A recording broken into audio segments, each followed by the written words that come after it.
So with fuel prices getting to gouging levels, is it time you get that little runabout like my little CB125 over there? Let's look at the figures.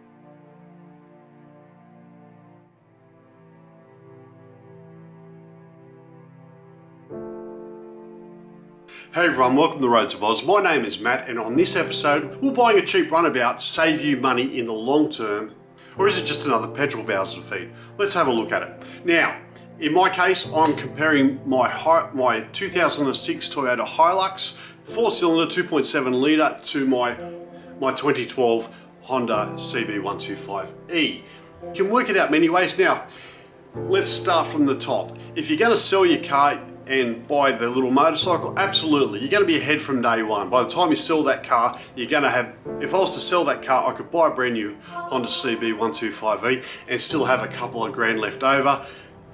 The fuel, insurance, regos, all cheaper. I'd just be saving money left, right and centre. But the reality is, you're not going to do that. For one, you still need your car for weather like when it's bucketing down rain, it's freezing cold, which at the moment in Sydney, it is absolutely chilly, and my bikes aren't going out unless there's a clear day and no wind, because I'm a bit soft.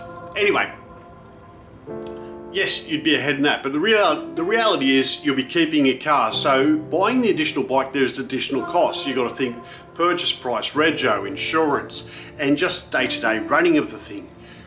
So how I worked it out was I added my purchase. We're going to use, as I said, we're going to use my Honda CB125E. Now, this will be at the start. So the first thing you're going to have to do is figure out how many kilometers you do a year before you can even make any real calculations. The reason I say this is because you're actually doing a comparison. So for me, in my case, I average about 15 to 20,000 kilometers a year in my ute.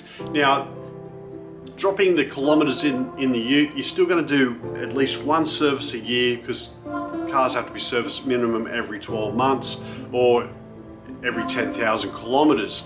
Now, the bike's a little bit different. It's every 4,000 kilometers or 6 or 12 months, whatever the case may be. I'm just going to base off the figures I've got at the moment. Before I even do a kilometer on the road, I had to buy the bike, get it all fixed up, rego, insurance, a lot, and that come to a grand total of $1,791. Now, the next thing I had to do was figure out the fuel consumption of the Hilux and the fuel consumption of the bike. Now, you can do this, you can jump online. Redbook normally have a pretty comprehensive fuel consumption, but you can generally work it out for yourself. With your own vehicle, you get an idea of the consumption. But when you're actually buying a bike, you're not really sure. So you've got to do a bit of research, get a few figures, average that out, and that should be a good guideline. Now, in my case, the Hilux gets about 11.9 litres per 100 compared to the Honda CB125E. We'll be a little conservative, 3.5 litres. It's normally around the 3, but I'm going to go 3.5 just to give me a bit of coverage. So that's a saving of about 8.4 litres. Now, I'm going to have to get my little sheet here that I've been referring to. We'll look at it that way. So the fuel difference per 100 kilometres when fuel's at $1.50, that's a $12.60 saving. At $1.75, it's $14.70. At $2 a litre, it's $16.80 per 100 kilometres fuel saving. At $2.20, it's $18.48. At $2.40, it's $20.16 per 100 kilometres in fuel savings. And at $2.50, it's an even $21 per 100 kilometres. You can get it down to cents per kilometre, and I was able to work out, so for me to break even on that little Honda CB125 in year one, if fuel's $1.50, I'd have to travel 14,218 kilometres. When fuel hits $1.75, that drops to 12,187.69 kilometres. Now, currently we're at about the $2.20 mark, so that's about, I'd have to do almost 10,000 kilometres, so that's almost 200 kilometres a week. Now, if fuel is to go up to $2.40, I only needed to travel 8,886 kilometres, and if fuel gets to the $2.50 mark, it's 8,531 kilometres. This is what I'm talking about. You need to know if you're going to realistically do those kilometres. Now, I believe in summer I'd go pretty close to that. 14,000 though might be a stretch. I probably done about 8,000 in the first year I had it. But year 2, here's where it gets interesting for me. So the running cost of the bike's only, by the time you factor in rego, servicing, insurance, a lot, it's about $591. So fuel price for me to break even in second year, I've only got to do 4,695 kilometers.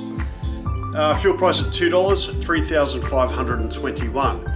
Fuel price is currently around the $2.20 mark, and that equates to me having to do 3,201 kilometers to break even, which I've already done. Fuel gets to $2.50 a litre, 2,817 kilometers. For my first year, I used the full purchase price of the bike. For the rest of us, if you got a loan for the bike, you could factor in loan repayments. That's how you can justify having the bike. Would you realistically do those kilometers? Now, with fuel at $1.50, I don't think I'd do 15,000 kilometers a year personally, because I only average about 300 kilometers a week.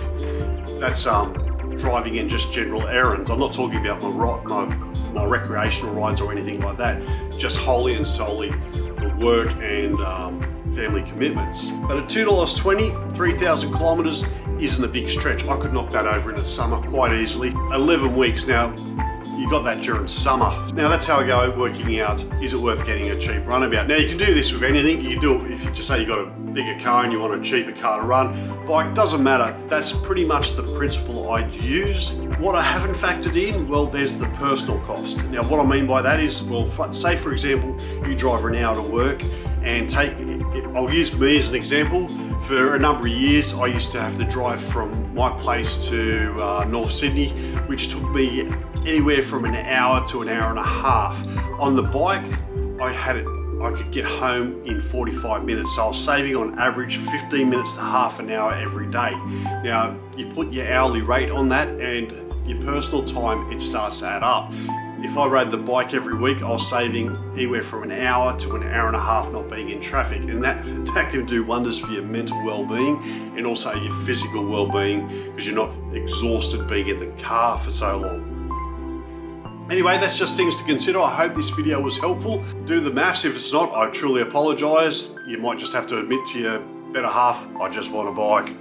Anyway, thanks very much for watching. I hope you found the video interesting. If you did, please like, share. If you haven't done so already, hit that subscribe button. Helps out my channel massively. Anyway, thanks for watching, and I'll see you on the next vid.